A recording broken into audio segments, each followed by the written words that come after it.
again a small talk about simple Chinese garden lights. You can buy them everywhere, they are very cheap.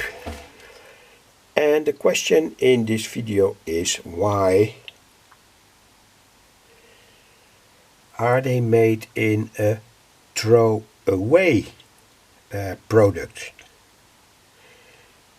I mounted these 3 Chinese garden lamps in this pot here. It was completely sealed from the air, so no moisture inside. It worked for approximately, say, 6 months or so. But after that, even when there was no moisture inside this pot, with the lid on it, and to that lid these garden lights were mounted with a kit, a proper kit, Polymax kit, so there was absolutely no moisture inside. But after, say, half a year, perhaps even smaller, 3 months or so, I found that these 3 lamps did not work any longer. And that was really to my surprise. I thought I had taken the best option to mount it in this way, completely free of moisture. But when I afterwards, and that's now, look at how all these Chinese lamps corroded, well, that's an extremely strange thing. Anyway, here is the setup, the classical setup, and here is that circuit drawn. You can see that circuit.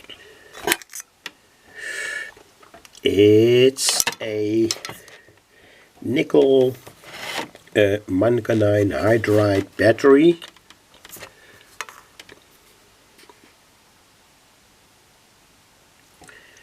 Here we see the same type of battery. One of these batteries has, say, gone to a more or less balloon, so it swelled up. These 2 are okay. And here inside that garden light there is a switch, an on-off switch. And I found, even when there was no visible moisture in this pot, the contacts of the switch got corroded. And perhaps you can see it.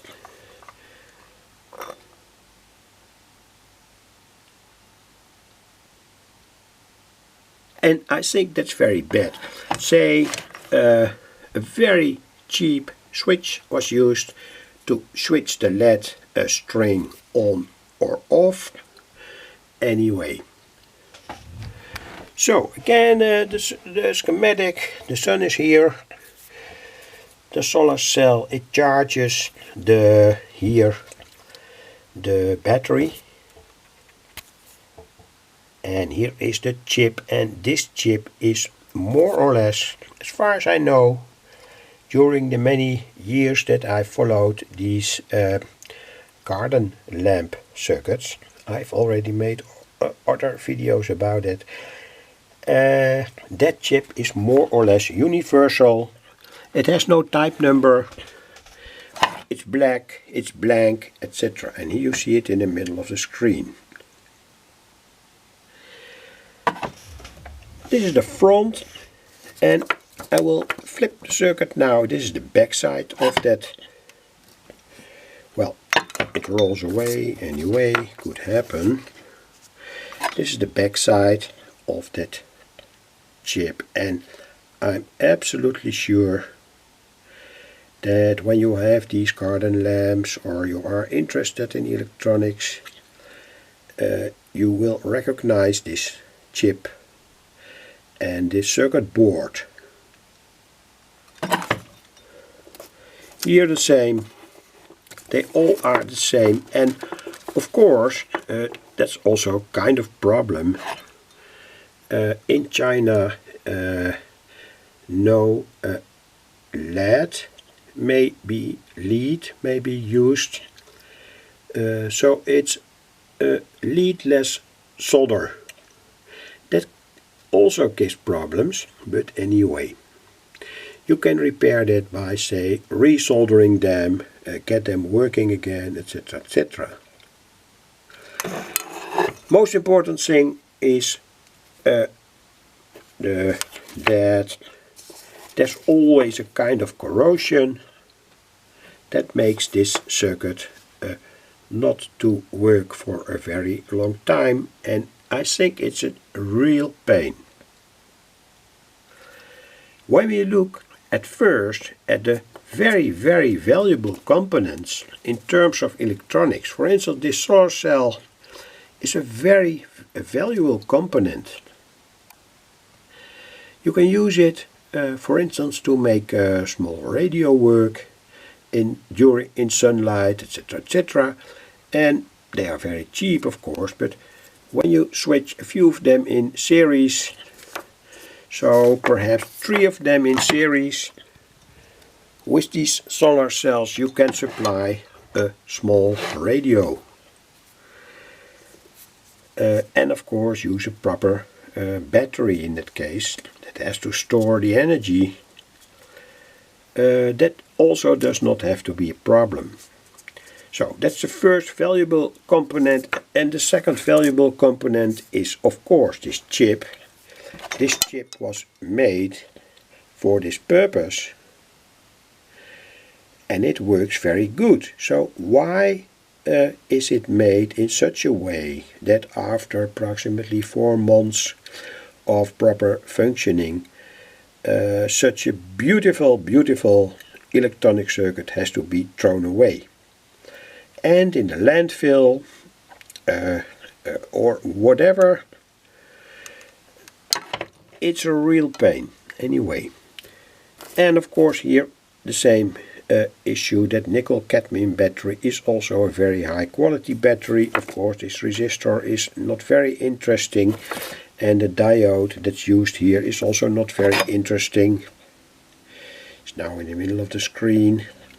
But for instance, such a chip, such a mini battery, etc., etc., they are all very valuable components, and it could be a much better situation when they were not thrown away after use, and that use is in this case approximately 3 months, 6 months or whatever. While forgotten of course to tell that the LEDs here are also very interesting. It's a string of LEDs, white LEDs, very interesting, very useful. No use to throw them away. Anyway, that was more or less all. Let me show for instance the property of this switch.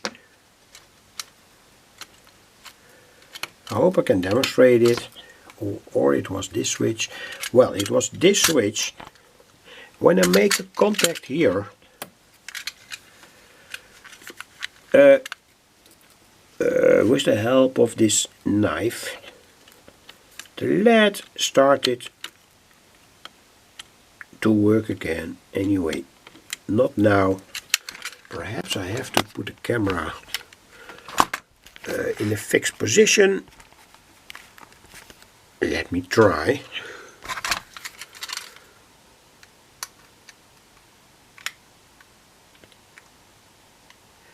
So, well, that was not very successful. Anyway, I don't want to stop my video because it was, in my opinion, good enough. Thanks for watching.